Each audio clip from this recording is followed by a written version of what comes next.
Kasi yung flood control kasi kasamang Jade, ilalim kasi sa tubig yun eh.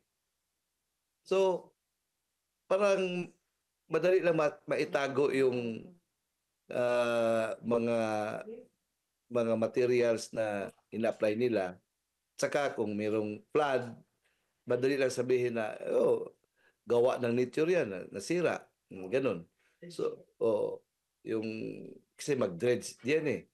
So, madaming mga hindi makikita ba? Unlike sa building na gawin mo, kung i-substandard mo yan, klarong-klaro, makita talaga.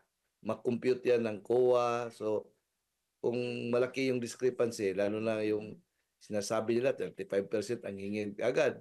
So, paano makikita yung contractor? So, ang mangyari diyan, siguro baka 20% na lang ang i-apply sa project. So, talagang substandard masyado.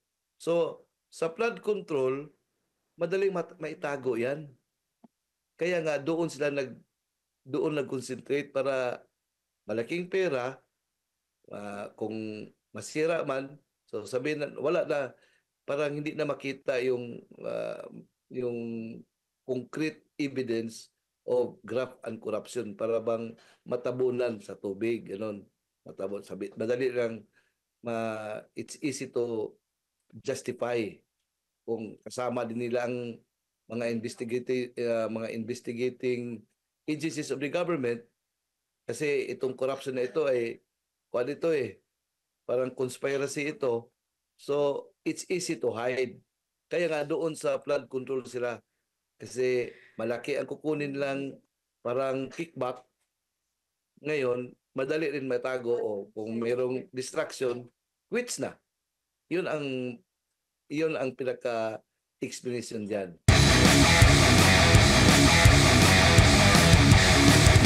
If there were really yung tunay na flood control projects, siguro ma-minimize itong baha. Kasi that was the design naman.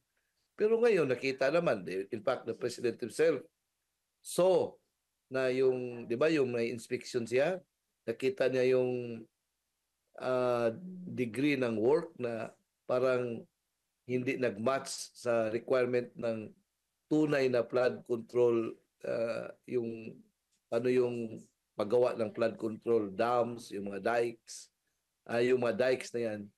No, nakita doon mga substandard equipment, materials na ginagamit.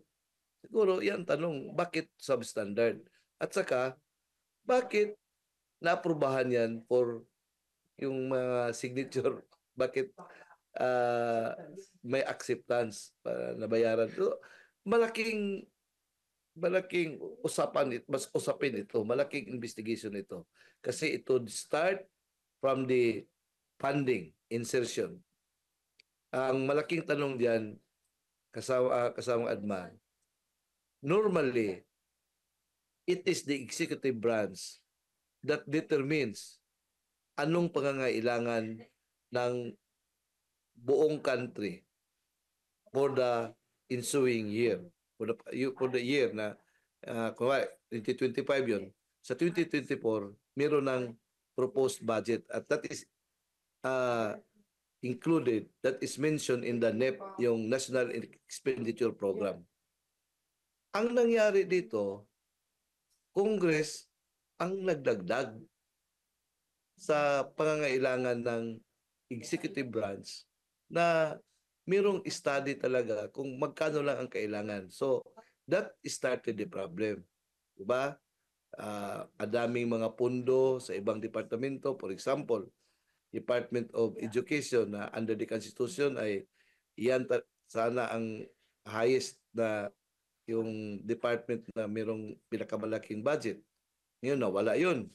Daming mga proposed na mga funding from the Department of National Defense na cut, transfer, at saka ang daming mga proposed items sa NEP na wala, transfer doon sa DPWH. At saka yun nga ang panawagan ngayon na saan ba yung committee report na gawa, resulta sa deliberation ng small committee na yun ang nag-recommend sa final yung ITSGAB, yung House of Representatives General Appropriations Bill. Kasi diyan makikita mo kung sinong mga congressmen ang nag-propose ng mga inclusions, yung mga amendments, yung additions sa proposed budget mentioned, reflected in the National Expenditure Program na sinasubmit ng Office of the President to the House of Representatives at to the Senate.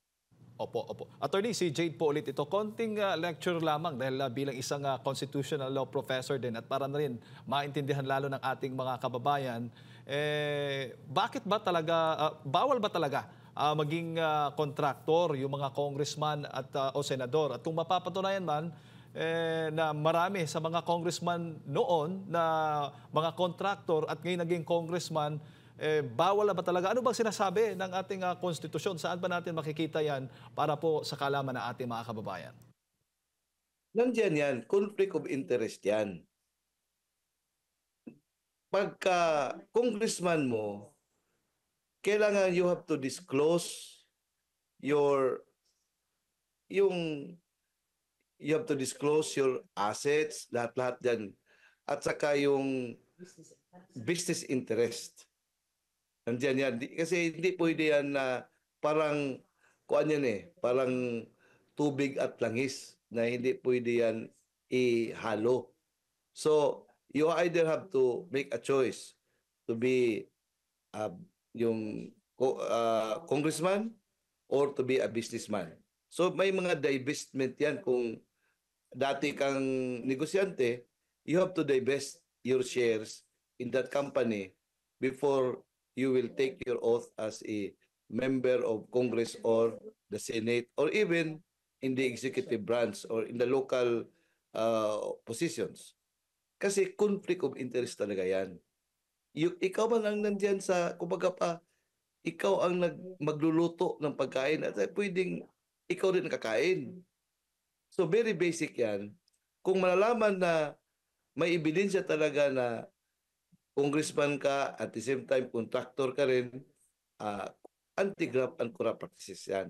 Pero it's easier said than that. It's easier para bang may batas pero ang daming loopholes din ang batas. Kasi pwede man nila i-divest yung kanilang shares at ng mga interest. Pero may mga damis lang ilagay diyan. So, ang totoo, sila pa rin yung may-ari ng mga construction company na mayroong business dealings with the government. So, yan ang naging anomaly sa ating uh, present na mga opisyalis ng government natin. Hindi lang congressman, hindi lang siguro senators, baka nandun din sa mga local official. Po, kasi nga Kaya napapansin. parang naging negosyo na parang naging negosyo na kasi yung public office Opo, opo. Public office sa public trust. Yan sana. Yes po, attorney, kasi nga congressman na po sila ngayon o senador na ba sila ngayon, pero hindi nga sila nagmamanage, may mga kamag-anak, kapatid naman. Papaano 'yon? Conflict pa rin or okay lang sa ganun po yung yan ba yung nakasaad sa ating batas din? Conflict talaga yan. Up to third civil degree of consanguinity or affinity. Pero para bang sense of delicadeza yan Kahit na hindi ka supposed, kaya nawawala na kasi yung sense of delicadeza kasi parang wala na yan ngayon. Yan naman talaga parang bagong normal, new normal na yan ngayon ang mga negosyante, maging public officials na rin.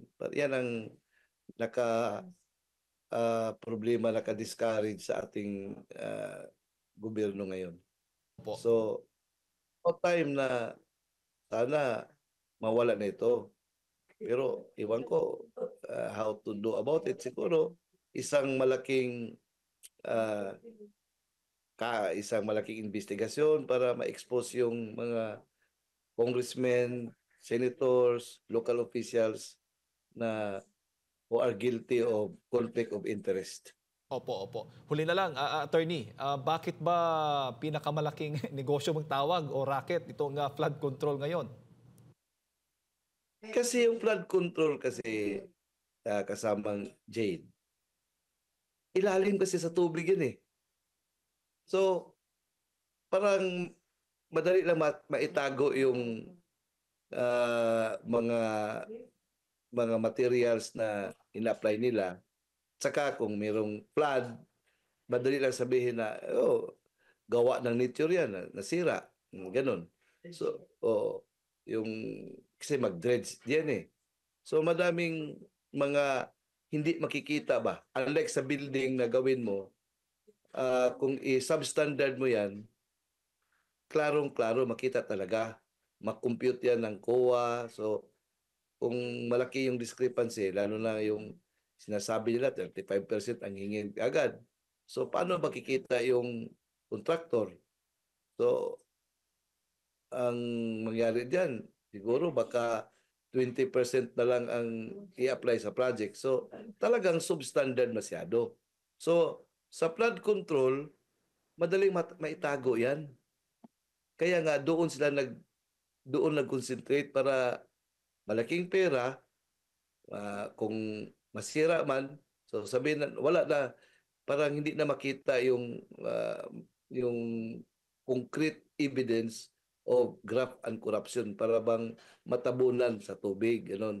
Matabon, madali lang, it's easy to justify kung kasama din nila ang mga investigating agencies of the government, kasi itong corruption na ito ay kuan ito eh, parang conspiracy ito. So, it's easy to hide. Kaya nga doon sa flood control sila, kasi malaki ang kukunin lang, parang kickback. Ngayon, madali rin matago, o kung mayroong distraction, quits na. Yun ang pinaka explanation diyan. So hindi sa mga buildings, hindi yan sa roads, kasi sa roads hindi kaya siguro na 35% ang kukunin. Siguro 10% kaya pa yan.